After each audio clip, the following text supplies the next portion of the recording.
Quel bonheur de vous retrouver après cette période estivale. C'est la rentrée pour l'émission Cœur de Ville. On n'a pas été très loin. On est simplement à Bénifontaine. On va tout savoir sur cette ville, l'histoire, les associations et la municipalité, monsieur le maire. Et puis tiens, Valérie, question musique, c'est à toi. Bonjour Yves, bonjour à toutes, bonjour à tous. Et oui, on se retrouve ici à Bénifontaine et on est accueillis, on les remercie, à la brasserie Castelin, dans leur musée. Et j'accueille aujourd'hui comme chanteuse quelqu'un que j'aime beaucoup qui s'appelle Loredana. Bonjour Loredana. Bonjour Valérie. Alors Loredana, est-ce que tu peux un peu nous parler de ton parcours ? Eh bien moi, ça fait 17 ans que je chante et ça fait 12 ans que j'ai la chance d'en faire mon métier. Je suis intermittente du spectacle du coup et je fais une soixantaine de concerts par an, essentiellement dans les Hauts-de-France. Alors, tu chantes toute seule, mais tu chantes aussi en duo, avec un orchestre. Tu as un spectacle pour enfants, donc ça peut peut-être intéresser les communes aux alentours. Est-ce que tu peux nous en parler ? Alors exactement, étant donné que c'est mon métier, il faut aussi que je me diversifie. Donc j'ai un spectacle pour enfants, comme tu l'as dit, pour les fêtes de Noël, aussi hors saison de Noël, hein, effectivement. J'ai aussi des orchestres où on chante pendant 2 heures à 5 musiciens, 2 chanteurs, des duos. Voilà, c'est vraiment très varié. Et comme tu l'as dit, ça peut intéresser des comités des fêtes, des mairies, des associations du secteur et autres. Alors, on peut retrouver toutes ces infos sur Internet, une page Facebook Alors, il y a le Facebook, donc mon prénom Loredana officiel. Officiel, c'est pas mon nom, hein, c'est juste je suis l'officiel. Et le site internet www.loredanaofficiel.com, tout simplement. Alors, tu vas nous interpréter quelle chanson ce soir ? Une chanson de Lazara, c'est Tu t'en iras. Alors, moi, je vais la dédier à ma réalisatrice qui s'appelle Camille Tombré parce que c'est son anniversaire aujourd'hui. Alors, bon anniversaire Camille. Loredana, c'est à toi. Merci.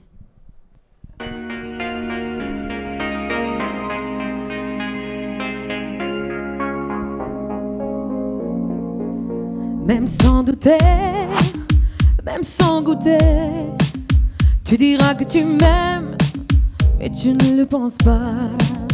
Même sans goûter, même sans douter, tu diras que tu m'aimes pas et tu te lasseras. Mais moi je m'en voulais, moi je m'en voulais, moi je m'en voulais. Mais qu'est-ce que tu crois que j'aimais contre toi? Moi je m'en doutais, moi je m'en doutais, moi je m'en doutais. Tu t'en iras comme tous les autres hommes avant toi. Tu t'en iras, demi-iras. Tu t'en iras comme tous les autres hommes avant toi. Je n'attendrai pas que tu sois, mais tu grandiras comme tous les autres hommes avant toi. Je me sens brimée, du mal à m'exprimer. Je trouve pas les mots, des fois que j'en dis trop. Autant te dire que je m'attends au pire. Est-ce de ma faute, est-ce de la tienne ou celle des autres? Moi j'ai douté, j'ai tant douté, j'ai trop douté. J'ai perdu la foi en l'amour d'autrefois. Moi j'ai broyé du noir à force de redouter. Tu t'en iras comme tous les autres hommes avant toi. Tu t'en iras de mes bras. Tu t'en iras comme tous les autres hommes avant toi. Je n'attendrai pas que tu sois, mais tu grandiras comme tous les autres hommes avant toi.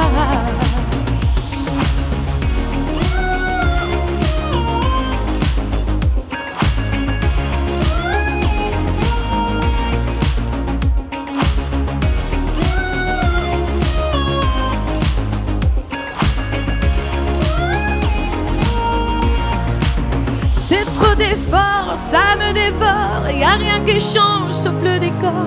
J'ai plus la force de devoir dire au revoir. Tout ça pour toi, tout ça. Dans tous mes états, non fallait pas venir me voir. Tu t'en iras de mes bras. Tu t'en iras comme tous les autres hommes avant toi. Je n'attendrai pas que tu sois, mais tu grandis. ira comme tous les autres hommes avant toi.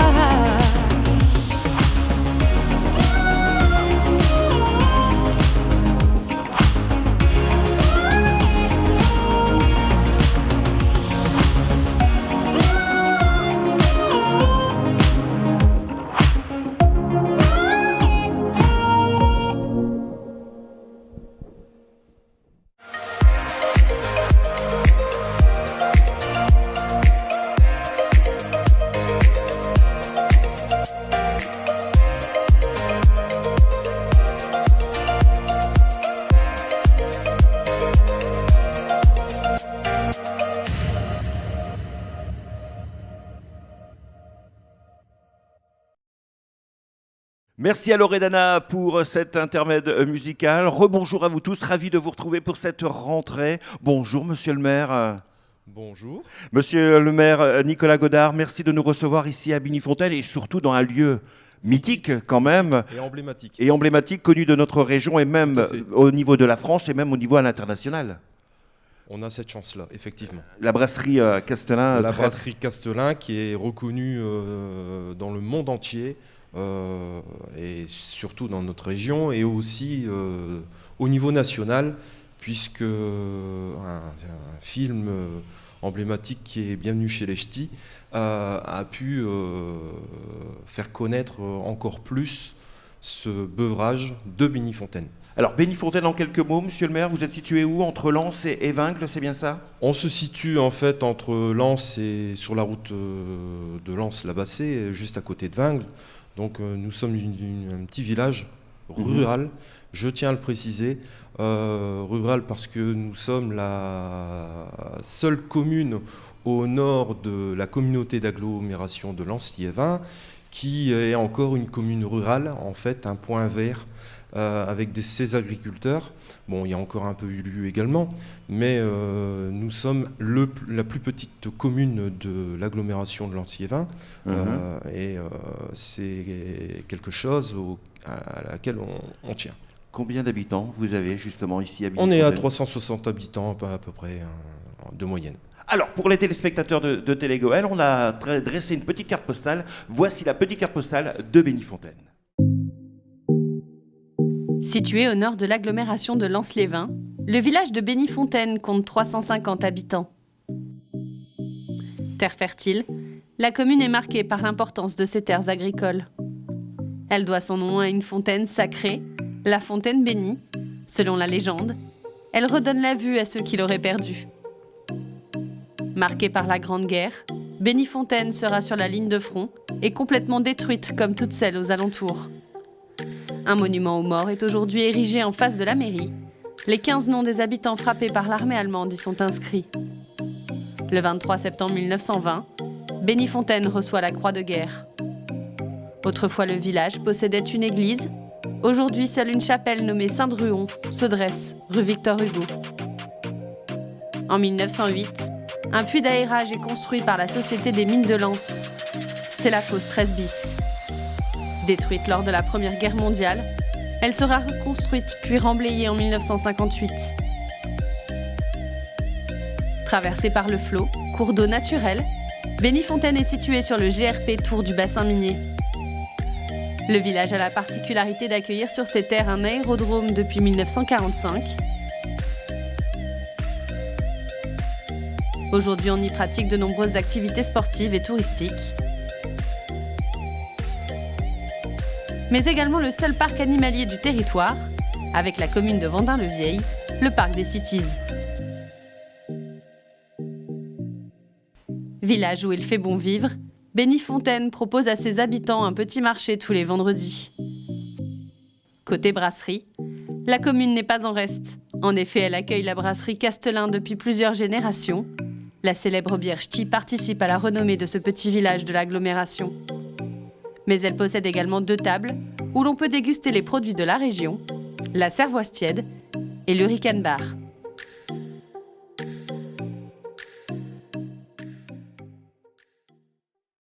Pas facile, monsieur le maire, de retracer en quelques secondes sa commune, mais je crois que tout est presque complet dans ce petit reportage. Oui, bon, c'est clair que notre village a été On a remonté l'existence de Bénifontaine à peu près au XIIe siècle, 11e, 12e siècle, et dans l'histoire de Bénifontaine a toujours été le théâtre de guerre, de pillage et de pauvreté.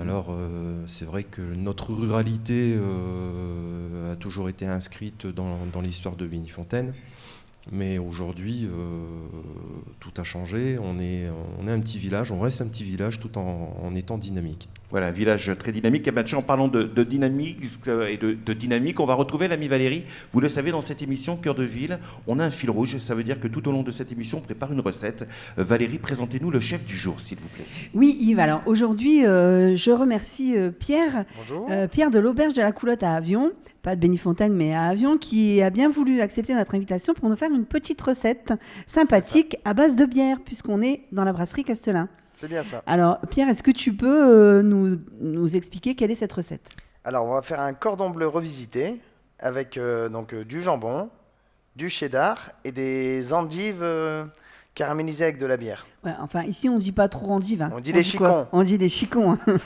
Ils vont dire chicons. Alors, qu'est-ce qu'on a besoin pour cette recette?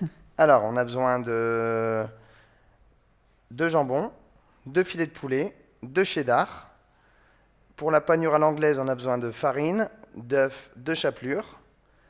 Et ensuite, j'ai fait une petite pomme d'arfin à l'avance, donc pour poser le cordon bleu dessus, et quelques petits légumes glacés. Bon, ben, on va démarrer cette recette, Yves, et puis on se retrouve tout au long de l'émission pour expliquer un peu aux téléspectateurs comment on fait cette recette. Ok, pas de souci, on vous retrouve. Le fil rouge, monsieur le maire, est-ce qu'on est fin gourmet? On aime bien manger? Naturellement. On aime bien manger. À Bénifontaine, on a quand même deux bonnes tables.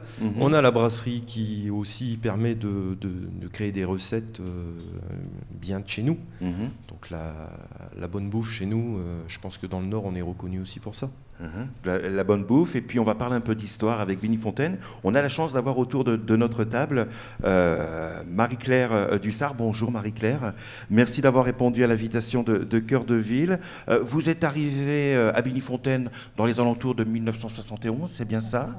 Et vous avez eu la chance d'être la secrétaire de la mairie. Oui, de 1978 à 2003. Quel est le rôle principal d'une secrétaire de mairie dans un village comme Bénifontaine? À cette époque-là, un peu, on faisait aussi bien le travail administratif, bien entendu, mais il y avait aussi le service à la personne, un déplacement, un courrier, rechercher un chat, rechercher un chien. Tout était bon. Surtout qu'au démarrage de votre fonction de secrétaire, il y avait très très peu d'habitants. Et vous étiez environ 200. À cette époque-là, où on est à peu près 200. 200 habitants dans cette commune. Oui. Un peu, expliquez-nous un peu l'histoire de Bénifontaine. Par exemple, une école unique avec une classe unique. À cette époque-là, il y avait une école, une classe unique, dans laquelle il y avait environ 10 ou 12 élèves de 5 à 11 ans. Ok. Et c'était très très agréable parce que l'école était placée à côté de la mairie. Donc moi j'avais le droit à la récré, j'avais le droit à écouter les poèmes pour la fête des mères, la récitation, ceci, cela. Enfin moi j'avais la primeur. Et puis vous avez eu la chance de voir aussi la mairie de s'agrandir parce que la mairie à la base n'était qu'une seule pièce. Une pièce. Et après on s'est agrandi au fil du temps et au fil de l'évolution. Voilà. Ça veut dire que c'était un chamboulement pour vous et pour les habitants qui habitaient à Bénifontaine de voir ça. Au départ, pas vraiment, parce que de une pièce, on a eu la chance de passer à 2 pièces. Mais la mairie actuelle, elle a été faite que j'étais déjà en retraite. Si moi je viens pour la première fois à Bénifontaine, que je vous demande éventuellement des lieux à visiter, est-ce que vous avez des lieux à me proposer? Par exemple, je sais qu'il y a la chapelle Saint-Druon. La chapelle Saint-Druon, oui. Voilà, après, qu'est-ce qu'il y a d'autre? Il y a la chapelle Saint-Druon qui fait encore une petite neuvaine, je veux dire, tous les mois de mai. Ensuite, eh bien, on peut se promener dans le bois, on peut se promener au parc des Cities, comme vous avez noté, ou aller voir le Puy de Mines. Le Puy de Mines, la fosse 13 bis, le Puy de Mines qui est aussi nos ancêtres du bassin minier. Et on a eu justement un Puy de Mines ici à Bénifontaine. En tout cas, moi, je l'ai connu donc à cette époque. Et il a subi parfois bien des dégâts, mais là maintenant ça va se remettre en place. Ça va se remettre en place Grâce à monsieur le maire. Grâce à monsieur le maire. C'est vrai, monsieur le maire, c'est aussi un bon vouloir de vous et de votre commune de grandir et de garder la mémoire de nos anciens. Oui, tout à fait. L'histoire du puits de mine fait que notre village rural appartient quand même à l'histoire minière, puisque nous avions, pendant l'exploitation du charbon, notre puits qui était en fonctionnement, qui est un puits d'aération, et qui est maintenant classé à l'UNESCO. Ce puits de mine est le dernier puits de mine de ventilation de France et le dernier puits en béton armé également. Okay. Donc on est sur un ouvrage qui est relativement rare. Donc on a en même temps un terriplat qui se situe à l'arrière du puits de mine. Et ce puits de mine, en fait, a une particularité dans sa position géographique, puisqu'il est en plein milieu des champs.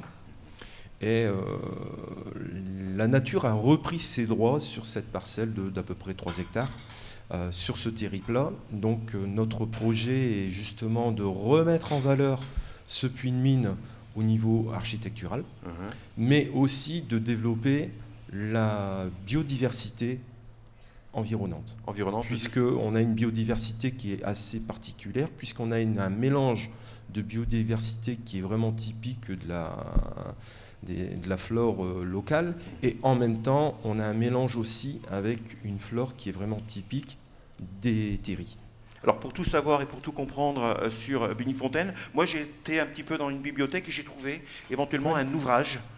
Ouvrage sur cette commune, Bénifontaine d'hier et d'aujourd'hui. Il y en a d'autres d'ouvrages où c'est... Non. Bon, cet ouvrage a fait l'objet de beaucoup de recherches. À l'époque, c'était l'ancien maire, Jacques Jacubozac, avec qui j'étais premier adjoint sur le précédent mandat, qui a participé longuement sur l'élaboration de cet ouvrage. Et il retrace vraiment notre histoire d'à peu près à partir du XIe siècle, XIIe siècle. Alors Bénifontaine a un lieu aussi magique, un lieu où on vient souvent se promener. On parlait tout à l'heure du parc des Cestis, mais juste à côté, l'aérodrome. Eh ben, on va lancer un petit reportage, on revient juste après ça. Ça commence à cuisiner un petit peu ici.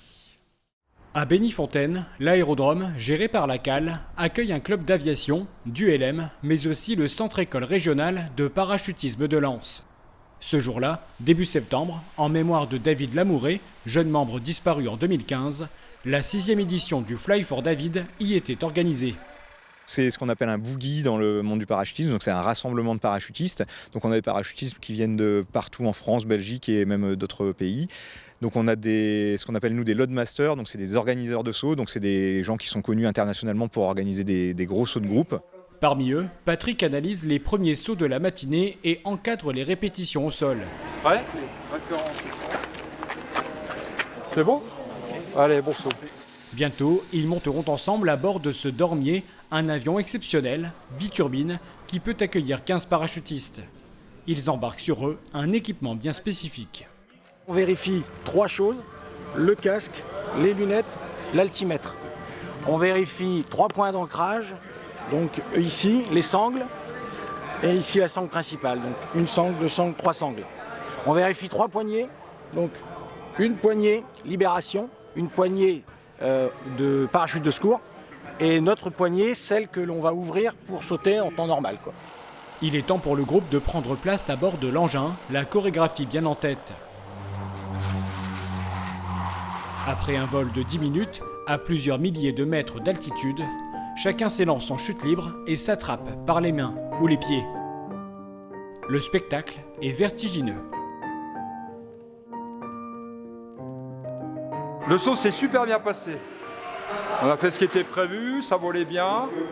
On a vu les nuages arriver d'Angleterre. On a fait en tout cas 2 sauts pour commencer la journée. Et c'est un très bon début de ce rendez-vous. Vraiment sympa. Pour vivre cette expérience hors du commun, vous devrez d'abord passer par des initiations en tandem et une formation encadrée par le club de parachutisme de Lens. Sensation garantie.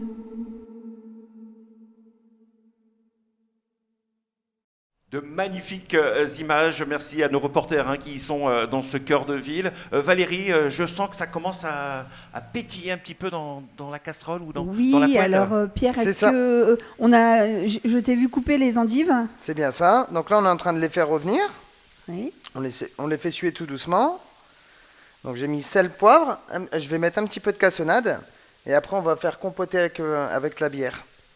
Voilà, et on se retrouve tout à Simplement. l'heure pour le reste de la recette. Eh ben, on revient juste après, on vous suit. En tout cas, on vient de voir un très très beau reportage, monsieur le maire, sur Bénifontaine, mais surtout sur cet aréodrome. Ça vous tient à cœur aussi, cet endroit? Bah, tout à fait. Notre village est, tout à l'heure on le rappelait, un village rural. La particularité de Bénifontaine, souvent je le dis à mes collègues, nous n'avons pas d'église, puisqu'elle a été rasée dans les années 1400. On a une brasserie, on n'a pas d'école, mais on a aussi, c'est un terrain d'aviation. Donc toutes ces choses-là font la particularité de Bénifontaine.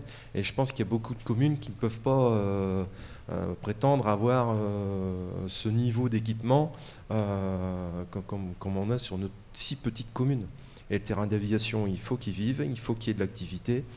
Il faut que ça continue. Donc, avec les présidents d'associations, on y travaille et on essaye aussi de se faire entendre. Bon, la cale est derrière nous sur le terrain d'aviation, puisque c'est elle qui le gère, la communauté d'agglomération de Lancier-Vin. Mais aussi, on y travaille également avec André Kuchinski, le maire de Hulu, qui est au département, qui œuvre aussi dans cette direction-là. À côté de vous, on a la chance d'avoir Thierry Schmura. Bonjour Thierry, merci d'avoir répondu à l'invitation. Quel est votre rôle au niveau de cet aréodrome? Écoutez, j'ai la chance d'être président de l'Aéroclub de Lens, Bénifontaine, puisqu'effectivement on est situé sur la plateforme depuis maintenant 4 ans. À partir de quel âge on peut venir justement vous rejoindre dans cet aréodrome? Alors c'est ouvert déjà à partir de l'âge de 15 ans, puisqu'on peut apprendre officiellement à piloter. Bon, c'est certes un peu jeune, néanmoins aujourd'hui on a l'avantage de pouvoir former des jeunes via ce qu'on appelle le brevet d'initiation aéronautique, qui s'adresse plus à des jeunes entre première et terminale, qui, dans un premier temps, ont peut-être la vocation d'aller vers des carrières aéronautiques. Ça veut dire que grâce à votre association, à votre club, on peut justement avoir un diplôme décroché, éventuellement un diplôme de pilote? Alors on peut tout à fait, par un niveau parallèle, puisque la voie royale c'est l'ENAC. En revanche, effectivement, beaucoup de pilotes aujourd'hui sont issus de l'Aéroclub. Combien vous avez d'adhérents En moyenne, avec la période Covid, on a un peu, comme toutes les associations, perdu des membres. Heureusement, pas forcément pour le dernier souffle, mais au contraire, parce que effectivement, ils ne pouvaient plus se déplacer. Donc on est à peu près 140 à 150 membres à l'année. Qu'est-ce qu'on peut retrouver justement? On peut retrouver des hélicoptères, des avions, un peu les... Alors nous, on se résume à l'avion de tourisme, puisqu'effectivement, après, on rentre dans du matériel, je dirais, qui est beaucoup plus sophistiqué, qui nécessite effectivement des installations beaucoup plus élaborées que sur un terrain en herbe. En revanche, nos avions de tourisme sont aujourd'hui des avions français. Les prochains rendez-vous éventuellement que vous pouvez nous donner pour les téléspectateurs de Cœur de Ville, est-ce qu'il y a des rendez-vous au niveau de chez vous? Alors les prochains rendez-vous, bien sûr, pour nous, c'est la période, comme tout un chacun le connaît, écologique, puisqu'on voit vers des avions avec beaucoup moins de nuisances, je dirais, sonores, qui consomment un peu moins de gasoil ou d'essence. Et on l'espère pouvoir participer, je dirais, au meeting qui se déroulait jusqu'à présent sur notre plateforme via la cale. Un meeting, c'est sympa, ça réunit du monde, monsieur le maire aussi, et ça fait encore un bon coup de projecteur pour la commune de Bénifontaine. Oui, tout à fait. Les précédents meetings, on avoisinait les 60 000 visiteurs. Donc actuellement, on est en pourparlers, on travaille avec la communauté d'agglomération de Lancier-Vin pour justement renouveler cette manifestation, qui est une manifestation de très grande ampleur, puisque faire un meeting, ça nécessite énormément d'autorisation. Il faut avoir les avions aussi disponibles. Donc la période Covid a fait que l'ensemble des meetings sur le plan national, voire européen, ont été reportés. Donc on essaye entre guillemets de retrouver notre place pour pouvoir prévoir cette nouvelle manifestation. Mais je dois aussi rappeler que sur le terrain d'aviation, il y a plusieurs associations. On n'a pas qu'une seule association. On a les parachutistes, on a l'aéroclub, on a les gyrocoptères, on a les ULM. On a aussi des privés qui ont leur avion pour voler. On a un atelier de maintenance pour les avions. On a le Rickenbach. Donc tout ça fait que notre terrain d'aviation vit. Et ça, c'est très important. C'est très important de le préciser. Thierry, éventuellement, si on voudrait vous rejoindre, est-ce que vous avez un site internet? Il y a une page Facebook éventuellement? Oui, tout à fait. On est sur tous les réseaux sociaux, bien sûr. On s'est mis à la page. Et effectivement, on a un site, aéroclublens.com. Eh ben nous, on va juste aller à côté. On va aller au parc des Sistis. Eh ben oui, un parc aussi vachement connu dans le bassin minier, mais pas que. Il s'étend sur 16 hectares et compte plus de 500 animaux. Le parc des Cities est le seul parc animalier du territoire qui emploie 7 soigneurs et 4 agents techniques. Nicolas est en charge du cheptel animalier. Sur le parc, le matin, les soins sont pratiqués par les soigneurs. Nous sommes 7 dans l'équipe. L'après-midi est réservé aux petits travaux d'entretien et à la pédagogie envers le public et le visiteur. 85 espèces dont il faut prendre soin tous les jours. Des mammifères comme les wallabies de Bennett, les alpagas ou encore les porcs-épics. Des reptiles comme les tortues d'Hermann ou de Floride, mais aussi des oiseaux comme les aras, les faisans ou encore les cigognes, arrivés récemment sur le parc. Le parc des Cities adhère à l'association de la FDPZ, c'est les associations des zoos de France, ce qui nous permet de pouvoir faire des échanges entre zoos. Par exemple, le parc des Cities échange des animaux avec un parc de Sainte-Croix sur les alpagas par exemple, le zoo de Beauval pour des canards ou les zoos de la Flèche aussi. Alors les échanges ont pour but d'éviter la consanguinité dans le parc des Cities ou dans les autres zoos, de développer notre collection animalière et on espère bientôt les suricates avec les derniers travaux qui devraient s'effectuer d'ici la fin d'année. De nouvelles espèces bientôt sur le parc, mais aussi de nouveaux aménagements. Depuis quelques années maintenant, le parc évolue. Nous avons donc étoffé un peu la plaine de jeu. Nous avons modifié la plaine animalière, fait quelques aménagements dans les enclos. Cette année, nous avons ouvert donc l'enclos des faisans, un projet qui nous a pris environ 3 ans, qui est ouvert depuis juin 2022. Et en projet à venir, plutôt des projets structurants et de gestion plutôt du cheptel animalier, à savoir la création d'un nouveau local vétérinaire et également la création d'un local pédagogique où nous pourrons justement accueillir les enfants d'ici 2023, voire milieu 2024.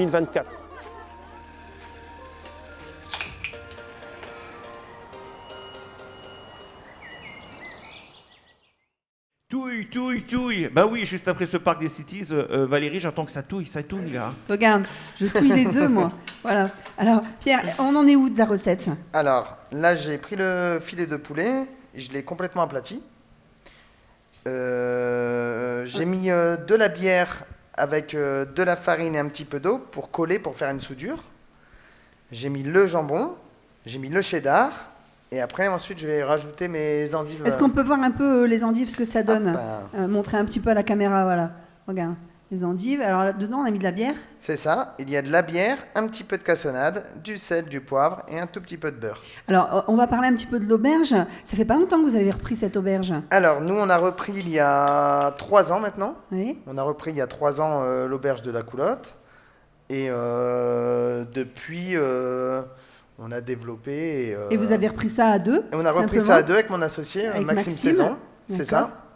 Et vous pratiquez quel type de cuisine? Alors nous, on pratique surtout... on a une cheminée feu de bois à l'intérieur du restaurant. D'accord. Donc là, l'hiver, on va essayer de développer tout ce qui est grillade à la cheminée. Donc des soirées, côte à l'os... Et nous, principalement, on travaille beaucoup, en fait, tout ce qui est abats. Donc les rognons de veau, c'est une spécialité chez nous, les riz de veau, riz d'agneau, le foie, on aime bien travailler toutes ces choses-là. Des recettes plutôt originales qu'on ne retrouve pas partout. C'est ça. Ça, c'est plutôt intéressant. Et nous, on aime bien, c'est travailler tout ce qui est classique. Donc ça peut être une carbonade flamande, ça peut être tout ça, mais revisité avec une petite touche Donc nos recettes d'originalité. d'ici, mais avec une touche C'est ça. d'originalité. C'est ça. Et donc ça se trouve à la Coulotte à Donc, c'est Aveyron. La Aveyron. Coulotte, si vous ne connaissez pas, c'est entre Vimy et Lens. Hein. C'est ça. C'est ça. Voilà. Donc une belle visite à rendre à Pierre et à Maxime pour goûter leurs abats, et pas abats Dancing Queen, hein, abats à manger. Ah, Voilà. pas à manger. En tout cas, moi, je peux dire que ça sent vachement bon. Hein, ça sent bon, monsieur le maire. Hein, déjà, l'odeur de la bière. Alors, en plus, dans ce lieu magique, mais en plus, la petite cuisine, là, on a les odeurs qui arrivent. Monsieur le maire, beaucoup d'associations dans le village de Bénifontaine? Nous avons quelques associations. Bon, je ne vais pas revenir sur celle du terrain d'aviation, mais sur le cœur du village, on a quelques associations, dont Bénitonique, hein, qui est Madame Magnac, la présidente, qui est à mes côtés. Également, on a les Toujours Jeunes. Ensuite, on a aussi l'association qui gère le jumelage avec le Canada, enfin Dusvelt, qui est en fait un jumelage qui date de maintenant à peu près bientôt 30 ans, je sais pas plus même.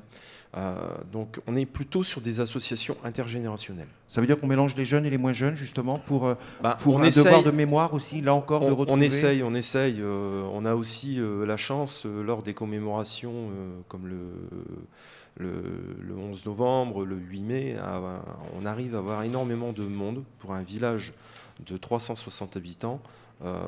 Pourquoi ? Parce qu'on a aussi une certaine attache avec les pompiers de Vingles, les jeunes pompiers sapeurs. Les jeunes sapeurs-pompiers viennent à notre commémoration parce qu'ils sont attachés à notre village.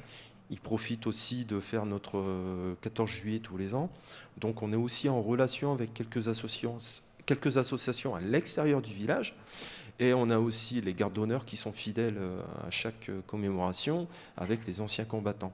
Et tout ça, ça nous permet aussi d'avoir un village qui a une certaine vie. Qui a une vie et qui a une dynamique et qui reste, voilà. Voilà, tout le monde se connaît chez nous. Tout le monde se connaît. Bonjour, Émilienne Magnac. Bonjour. Madame la Présidente, vous êtes la présidente d'une association de gymnastique, c'est bien ça, à Bénifontaine? C'est bien ça, le club des Bénitoniques. Donc le club, c'est un club de gymnastique féminine. Donc effectivement, comme M. le maire vient de dire, nous avons des adhérentes entre 30 et 77 ans la plus âgée. Donc voilà, donc nous pratiquons le maintien et le renforcement musculaire avec le step également. Donc nous utilisons divers matériels, à savoir des bâtons, des ballons, des poignées lestées, etc. Et également le step. Le step, Voilà. les lieux d'entraînement sont le mardi et le mercredi, c'est bien, le jeudi? Voilà. À la salle polyvalente? C'est ça, à la salle polyvalente de Bénifontaine. Donc en 2 cours, les mardis et jeudis matin de 9h30 à 10h30. Et tout le matériel est fourni. Tout le matériel fourni, c'est différents ateliers que vous faites un petit peu. Si on fait un atelier le mardi, on ne va pas le retrouver le jeudi. On va essayer de diversifier, Voilà. c'est bien ça? Voilà. Des fois, on fait la musculation, le haut du corps, les bras, tout ça. Là, la journée suivante, nous allons faire les jambes ou quoi que ce soit. Et nous changeons toujours de matériel. Alors, vous organisez des ateliers, mais vous organisez des rendez-vous. Comme là, il y a un rendez-vous qui vous tient à cœur, qui va avoir lieu le 21 octobre. On peut en savoir un peu plus? Oui, bien sûr. Donc, effectivement, nous organisons une marche pour le cancer le vendredi 21 octobre à 9h. Donc, le départ se fera à la salle polyvalente de Bénifontaine. Nous emprunterons les divers sentiers de Bénifontaine, Ulu, Vingles, pour une durée d'1 heure à 1h30.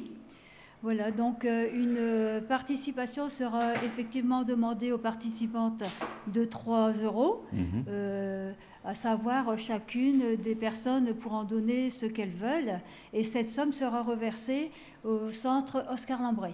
Oscar Lambray, ça c'est une bonne initiative. Si éventuellement on voudrait vous rejoindre, alors je sais qu'il y a le bouche à oreille qui fonctionne très très bien ici dans le village de Bénifontaine, mais vous avez un site internet, une page Facebook pour rentrer en contact avec vous, ou il suffit d'aller en mairie pour avoir toutes les informations concernant votre association? On peut téléphoner à la mairie qui va vous communiquer toutes les coordonnées de notre club, et également on peut nous joindre directement pendant les cours de sport c'est-à-dire le mardi matin et jeudi matin, de 9h à 10h. Vous transmettrez mes amitiés à Christelle, votre trésorière, c'est bien ça? Non, votre secrétaire? C'est Christine. Christine, votre Tellier, trésorière qui est trésorière, et Marlène Chenot, secrétaire. C'est le nouveau bureau. C'est le nouveau bureau et vous êtes tous les trois actifs. Nous avons repris l'association en septembre 2018.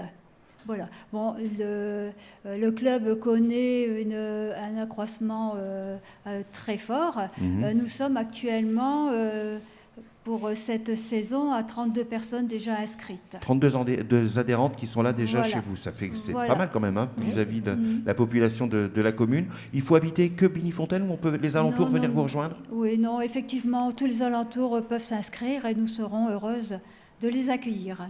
Monsieur le maire, en parlant d'association, parlant aussi d'activités, quelques mots sur les entreprises de votre commune, de votre village? Oui, on a quelques artisans, quelques commerçants qui sont sur la commune. C'est aussi une volonté municipale de pouvoir maintenir et développer les activités artisanales et des travailleurs indépendants. On a 3 esthéticiennes.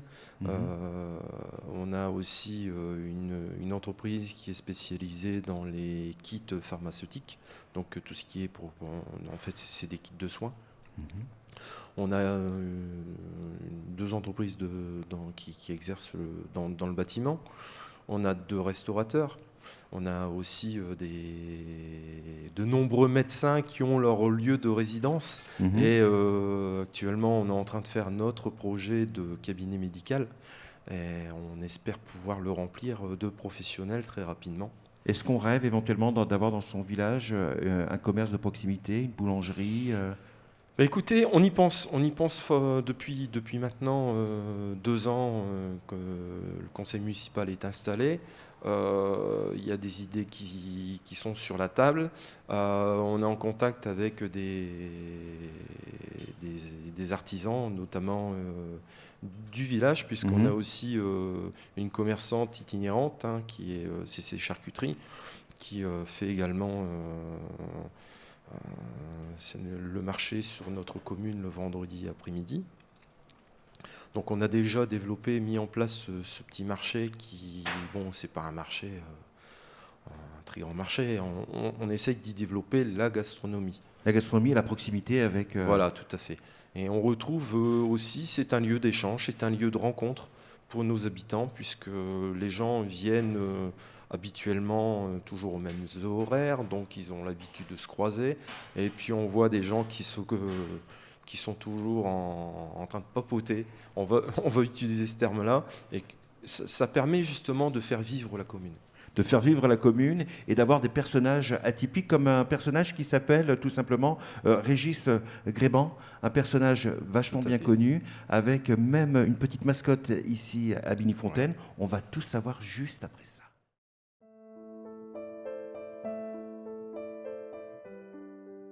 Ma mère dessinait beaucoup et j'avais, comme on dit, un don pour le dessin. Donc ça a été facile pour moi et j'étais pas du tout scolaire. D'ailleurs, je n'ai même pas mon bac. J'ai passé un concours et à l'âge de 18 ans, je me suis retrouvé aux Beaux-Arts de Calais. J'ai créé un petit studio sur Lens avec un ami des Beaux-Arts. On avait loué un pas de porte et puis on a fait une galerie d'art et studio de création graphique. Et puis très vite, j'ai appris que Albert Uderzo, le dessinateur d'Astérix, cherchait un studio pour l'aider. On a commencé à travailler pour Disney aussi, pour des tas pour Babar, voilà. Et moi je m'occupais principalement d'Astérix. Astérix était devenu notre client principal. On faisait plus de Disney, je faisais plus rien, c'était Astérix. Donc on a été intégrés, nous avons été intégrés aux éditions Albert René à Paris, qui dépendent du groupe Hachette. Mais Albert Uderzo voyait d'un très bon œil qu'on reste ici à Bénifontaine. Je me souviens, je faisais la route, j'allais chercher les planches des albums, à chaque nouvel album, les planches crayonnées par Albert Uderzo, et je les ramenais ici au studio pour qu'on puisse les ancrer à l'encre de Chine et les colorer. Là, l'ancrage n'est pas tout à fait terminé. Fait. Là, il n'est pas fait, encore le crayonné, et là, il est entièrement fait. Donc on voyait l'histoire d'Astérix en avant-première. Ça prenait entre 18 et 20 mois pour faire un album. Mais l'album, c'était une toute petite partie du studio. C'est-à-dire que ça mobilisait, 2-3 personnes maximum. Le reste du temps, le reste du travail, c'est le merchandising. Le premier travail que j'ai dû faire en prenant ma retraite, c'était de créer une charte avec tous les personnages principaux d'Astérix, vue de face, profil, dos, les costumes, le nombre de tresses aux nattes d'Obélix, le nombre de bandes à son pantalon. J'ai appris à dessiner en copiant Astérix. Jamais j'aurais imaginé rencontrer Albert Uderzo et devenir un ami intime, un de ses proches collaborateurs et puis son confident même. C'était un deuxième papa, quoi. Alors, Griffield, c'est un personnage que j'ai créé en m'inspirant des dessins d'enfants. Quand j'ai un petit coup de gueule à mettre sur Facebook, par exemple, comme ça, je fais un dessin comme un dessin de presse. Tout le monde s'identifie, c'est marrant. Et on le réclame. Et on a trouvé l'idée de lui faire devenir mascotte du village. Et ce qui fait que maintenant il est sur la plaquette, le bulletin municipal. J'habite ici depuis 26 ans maintenant. Mais je venais jouer quand j'étais gosse. Il y avait encore dans le bois de l'aéroclub, à la place des Cities, c'était le bois avec encore les traces des tranchées. Donc on venait jouer avec nos vélos dans les... On était les premiers à faire du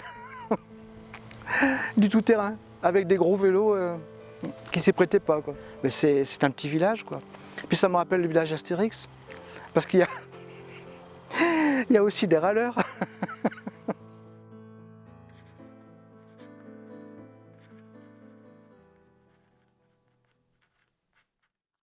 C'est vrai qu'il y a des râleurs dans le village Bénifontaine? Non, c'est avec un peu d'humour. Comme partout, mais ils sont tous attachants. Alors ce personnage, cette mascotte qu'on a là avec nous, c'est un livre qu'on peut avoir qui raconte un peu l'histoire tous les mois, tous les trimestres de la commune, un petit peu les voyages. On fait 2 parutions par an, hein. Okay. Donc une parution au mois de juin et une parution au mois de décembre. On a toujours communiqué avec ce petit bouquin depuis des X années. Et quand je suis arrivé à la commune, j'ai voulu lui donner un côté un peu plus sympathique, un peu plus proche, quelque chose à l'image de notre village. Et Régis avait déjà envoyé quelques esquisses par internet de Griffield. Et j'ai vu Régis, on en a discuté. Je lui ai dit, écoute, ce serait bien que tu t'occupes de notre communication par le biais de Griffield. Donc Griffield est devenu depuis maintenant 2 ans notre porte-parole, notre agent de communication. Hein, et il y a des fois, il prend même la parole à ma place. Ça, c'est très très bien. Bah, tiens, on va retrouver Valérie, elle qui aime bien, qui est un personnage mythique aussi sur Télégoël avec son chef, Pierre. C'est à vous, je vous donne le micro. Alors Pierre, on en est où de la recette? Alors, c'est vraiment un cordon bleu, on n'a pas l'habitude de voir ça, mais c'est vraiment sympa. Et facile à faire en plus, parce facile que à faire. C'est facile à faire. Alors, on a pris l'escalope, du coup, on l'a... C'est ça, on l'a fendu en 2, oui. On l'a aplati. Oui. Et dedans, on est venu y mettre le jambon, le le cheddar et les endives caramélisées. Et ensuite, on l'a roulé dans du film transparent. C'est bien ça, pour lui donner sa forme. Et on l'a mis un peu au réfrigérateur, je crois, pour que ça fixe bien. C'est le mieux à faire, oui. Et du coup, après, on va le paner. On va le paner, donc farine, des œufs battus, assaisonnés, alors on trempe sel, d'abord poivre. dans les œufs battus, dans la farine. Hop, ceci. Voilà. Hop. Bien montré. On tape pas de enlever l'excédent. Dans les œufs. Dans les œufs. On enlève bien l'excédent. Voilà. Et tout simplement dans la chapelure. Par la chapelure. Et ensuite, on va le mettre à cuire au four, à la poêle? Alors au four. Au four.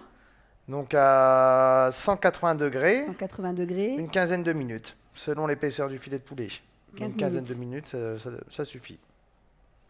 Bon, on se retrouve on va pas dire dans 15 minutes, mais parce qu'on en a déjà mis un à cuire, hein, je vous rassure. Donc il n'y aura pas 15 minutes. On va pouvoir goûter ça à la fin de l'émission.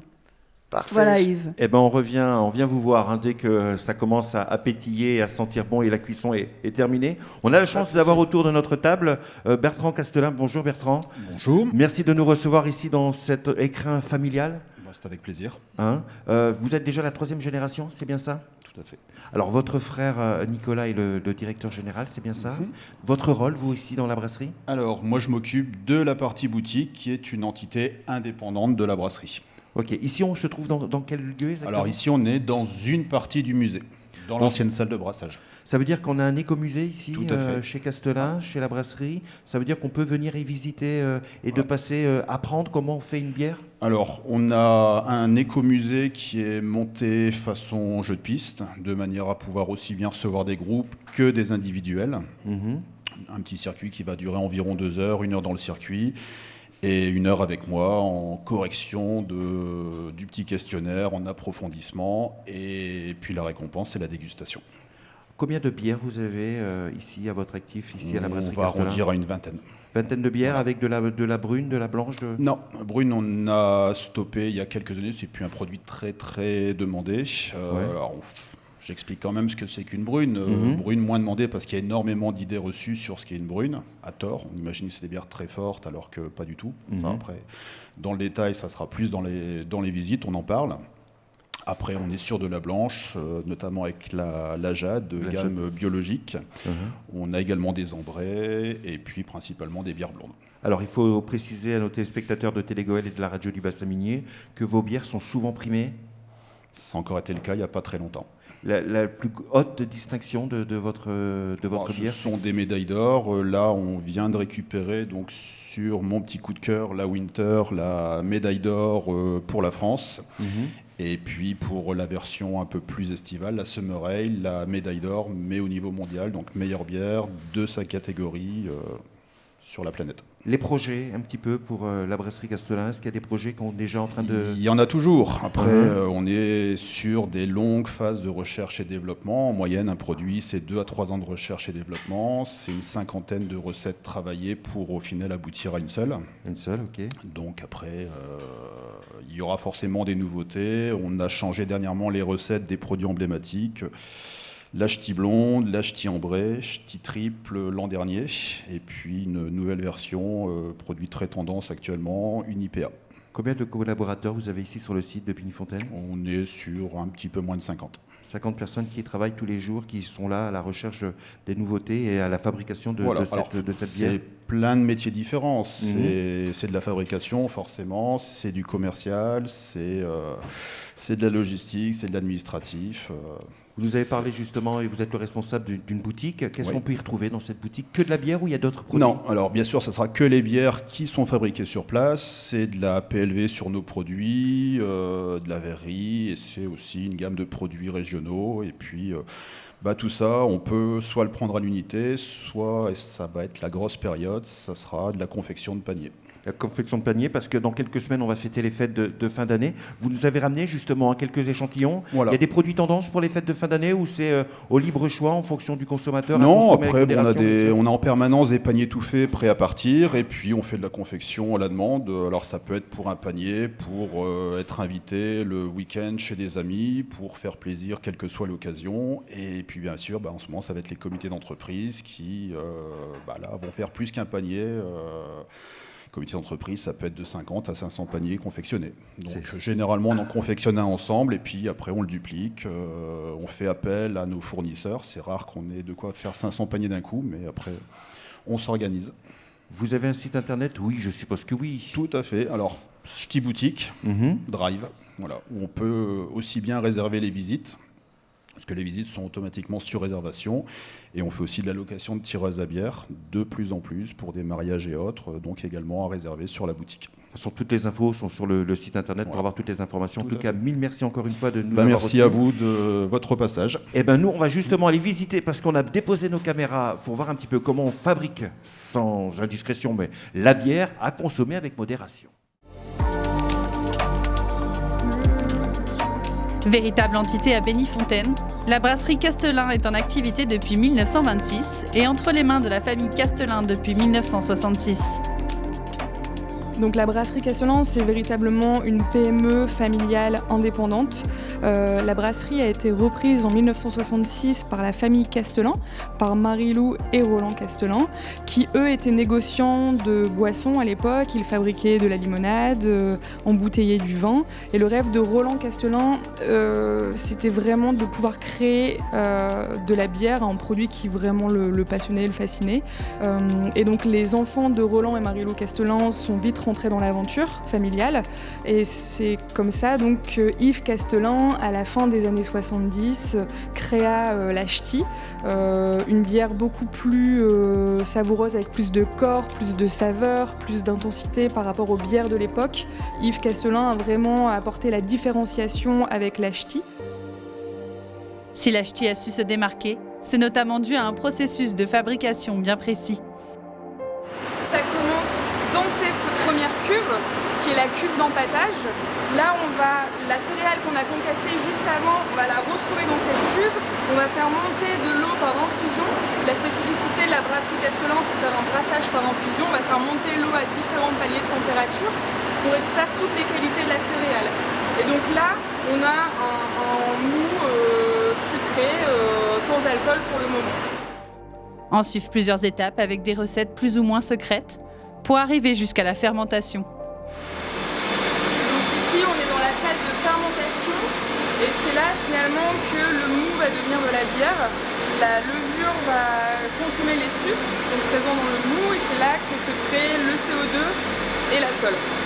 Après le brassage et la fermentation, la garde elle va maturer pendant 21 jours minimum dans des cuves de garde.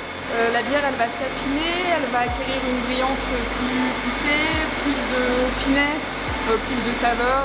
Voilà, c'est vraiment un travail de maturation de la bière finalement.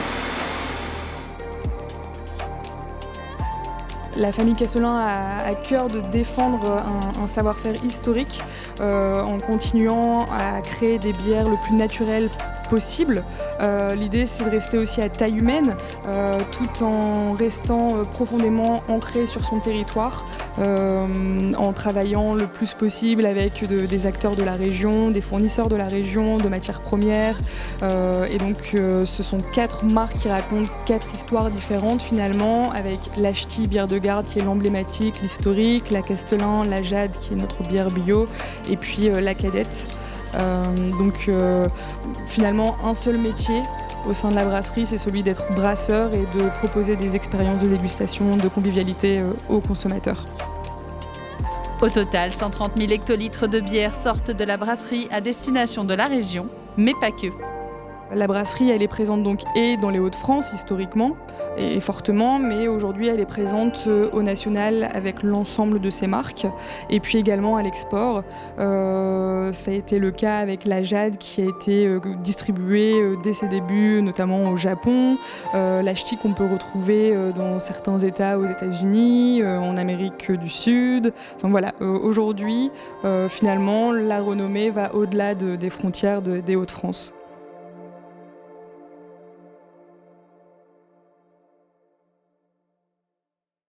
La renommée de la brasserie Castelin, et c'est aussi une renommée pour le village de Bénifontaine, parce que Bénifontaine est explosé dans le monde. On vient de l'entendre encore avec ce magnifique reportage. Oui, tout à fait. Hein. Moi, lors de mes différents déplacements, quand je parle de ma commune, les gens ne connaissent pas forcément. Et quand je leur dis bière du Ch'ti, généralement, on nous localise. Alors c'est très amusant de voir la réaction des gens quand on leur explique qu'on est un petit village et qu'on a l'honneur et l'avantage d'avoir la brasserie Castelin sur notre commune, de voir leur réaction. Parce que tout de suite, la bière du Ch'ti, ça reste un produit festif et de qualité. Pour mieux vous connaître et pour nos amis téléspectateurs, est-ce que vous avez une préférence, vous, dans les bières de la famille Castelin? Est-ce que vous préférez une blanche ou une un peu plus Moi, posée? personnellement, j'apprécie chaque bière parce que on va dire, c'est quand même des bières de dégustation. Et chaque bière a sa particularité et elles ont toutes un côté attachant. J'ai un peu quand même un penchant pour l'ambré. Ok, d'accord, très très bien. Dans cette émission, on a une tradition, c'est qu'on demande à notre invité de venir tout le temps avec un objet insolite, un objet qui vous tient à cœur. Pour vous, monsieur le maire, Nicolas Godard, ça serait quoi, Alors, votre objet? moi je vais dire 2 objets. Je vais déjà vous présenter un objet qui vient d'être, qui est sorti cette année, qui est, on va le prendre dans l'autre sens s'il vous plaît. Alors c'est l'écharpe des supporters de Lens, la fédération Lens United, qui a fait son écharpe. Donc elle est très jolie, en plus elle est un peu soyeuse, donc le Nord, très agréable. C'est bien ça, tout à fait. Et quand on la retourne, on peut découvrir le site du 13 bis. Alors le site du 13 bis, comme je le disais tout à l'heure, c'est quelque chose qui est assez unique au niveau national. Attendez, je crois qu'on l'a. Voilà. Ça y est. Et le site du 13 bis a été nommé dès sa création la fosse Félix Bollaert. Donc c'est aussi pour ça qu'on a l'attachement des supporters du Racing sur le site du 13 bis. Vous en avez un deuxième qui vous tient aussi à cœur et il me semble qu'il va être exposé en mairie. Voilà, on a la chance et l'honneur d'avoir quelques on va dire, tables de dessin qui nous ont été offertes. Et il y en a une qui me tient particulièrement à cœur, c'est le village gaulois. Alors, notre village, comme je pouvais expliquer tout à l'heure, notre village a toujours été un village qui a connu les guerres, les pillages, et qui a été victime de beaucoup d'agressions tout au long de son existence. Et notre village est rural, donc on fait un peu face justement à une agglomération, à des constructions galopantes sur notre territoire. Et l'image même qu'on peut faire de Bénifontaine, on nous l'a un peu accroché à notre dos, cette image-là, c'est le village gaulois, et grâce aussi à Régis Gréban. Donc là, j'ai une petite représentation qui en fait reprend tout à fait l'image de notre village, c'est-à-dire qu'on vit entre nous, on défend nos intérêts, on a nos convictions, on a nos valeurs, et puis tout se passe dans la bonne humeur. Dans la bonne humeur. Avec notre beuvrage. Avec votre beuvrage, bien sûr. Dans la bonne humeur, on va retrouver Pierre et Valérie pour le montage de la recette. Oui, en plus, on a utilisé ce breuvage qui vient d'ici la brasserie. Et puis, on parlait du RC Lens, on va venir goûter cette recette. Je crois qu'on va vous chicoter. C'est vrai? Parce qu'à mon avis, la recette, elle doit être pas mal. Alors, on va adresser un peu, Pierre, la recette. On va rappeler, du coup, le nom de cette recette et ce qu'on a mis dedans. Il n'y a pas de souci. Donc, c'est un cordon bleu revisité avec cheddar, jambon et endive caramélisée à la bière. Alors, on va dresser un peu ce plat. On a mis combien de temps l'escalope à cuire dans le four? On l'a mis une quinzaine de minutes. Une quinzaine de minutes à 180 degrés. On va la sortir. Parfait. Voilà, faut que vous sachiez, mesdames et messieurs les téléspectateurs, qu'on n'est pas équipé comme dans la cuisine de Pierre. Parce que Pierre il m'expliquait qu'il a un four avec clé USB, un four connecté, quelque chose d'exceptionnel ici. Il a un four à gaz traditionnel. Donc la cuisson sera peut-être pas aussi bien que vous pourrez la retrouver dans son restaurant. C'est bien ça. Mais ça m'a l'air plutôt sympa.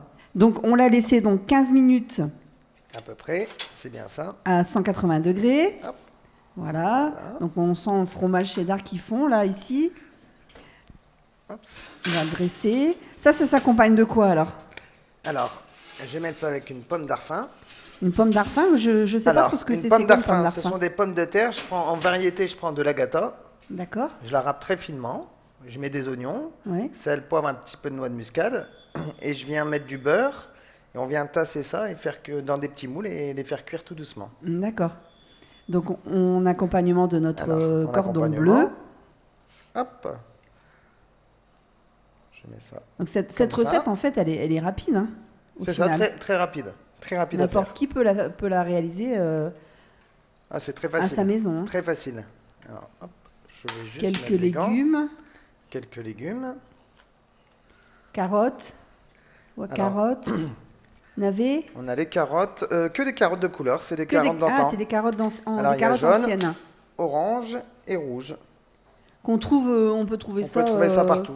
Partout. C'est ça. Dans beaucoup de nos fermes, ici on disait que c'était un village agricole. Dans beaucoup de fermes aux alentours, on a tout ce qu'il faut. Hein. On a des légumes, on a des fruits. Voilà. Nos belles carottes. Qui sont glacées au beurre. Juste glacées Voilà. avec sel et poivre, on met C'est du ça. beurre. Les légumes. Tout à fait. On les fait pas cuire à l'eau avant, on les met Ah, directement. je les ai fait cuire. Alors, soit vous pouvez les faire cuire en vapeur, Ouais. ou soit à l'eau. Voilà. Et puis on y ajoute Une petite herbe, quelques pousse de petits petites pois. herbes. C'est des pousses de petits pois. C'est bien ça. Hop. C'est Voilà. tout un art. Hein. Une architecture. C'est cela. Hop, voilà, délicatement. Et on a notre ancien professeur qui fait pousser chez lui des fleurs comestibles. D'accord. Voilà. Eh bien, super. Alors, cordon bleu revisité, Yves, on va goûter ça juste après.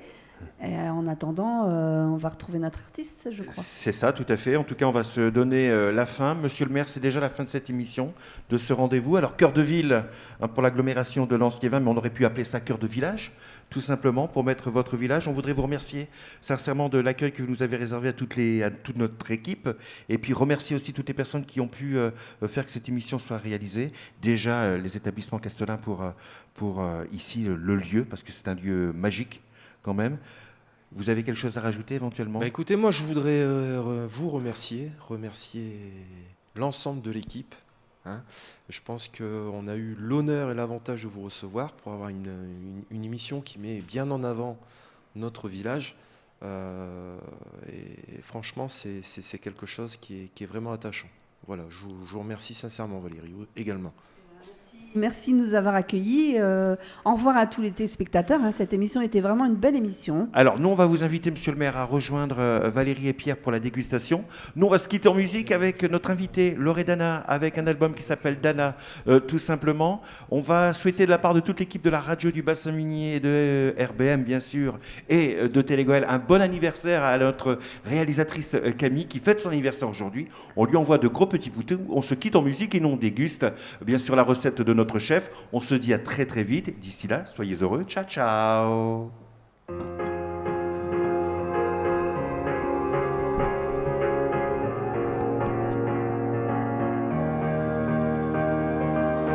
À Venise, tu n'iras jamais, mais tu resteras pour toujours. Seul nom, cette ville des amours. Toi, tu y es pour un long séjour. En partant, y prendre tes quartiers. Ma place, ça m'arrête inondé. Ce jour où je t'ai vu partir, passer sous ce pont des soupirs. Je sais, la vie est pleine de crues, mais au miracle, moi j'y ai cru. Je t'ai vu traverser Rialto, rejoindre la barre beaucoup trop tôt. Et ton cœur a pris l'eau, ton cœur a pris l'eau, ton cœur a pris l'eau.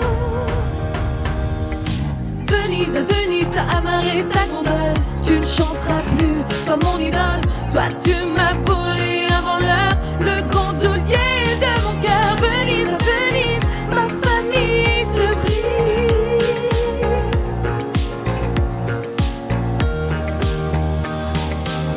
Là-bas, est-ce vraiment plus beau? As-tu retrouvé l'îlot? Maman est-elle bien arrivée? Elle est partie depuis février. Inséparable à jamais, t'aurais quand même pu me la laisser. Ici votre absence fait mal, c'est pas du tout le carnaval. Je sais qu'une vie nous sépare avant que j'aperçois votre lumière, mais ça me réchauffe quelque part. T'imaginais vos bras ouverts qui m'entourent et me serrent, qui m'entourent et me serrent. Venise, à Venise, t'as amarré ta gondole. Tu ne chanteras plus, toi mon idole. Toi tu m'as volé avant l'heure, le gondolier de mon cœur. Venise, à Venise, ma famille se brise.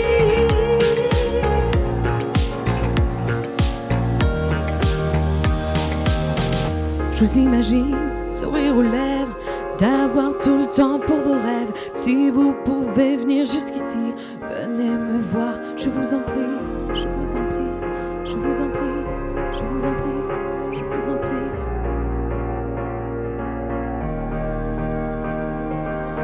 Riposa in pace il mio stallone, riposa in pace mia regina, riposa in pace il mio stallone, riposa in pace mia regina. Venise, Venise, avec ta gondole, tu ne chanteras plus, toi mon idole, toi tu m'as volé avant l'heure, le gondolier de mon cœur. Venise, Venise.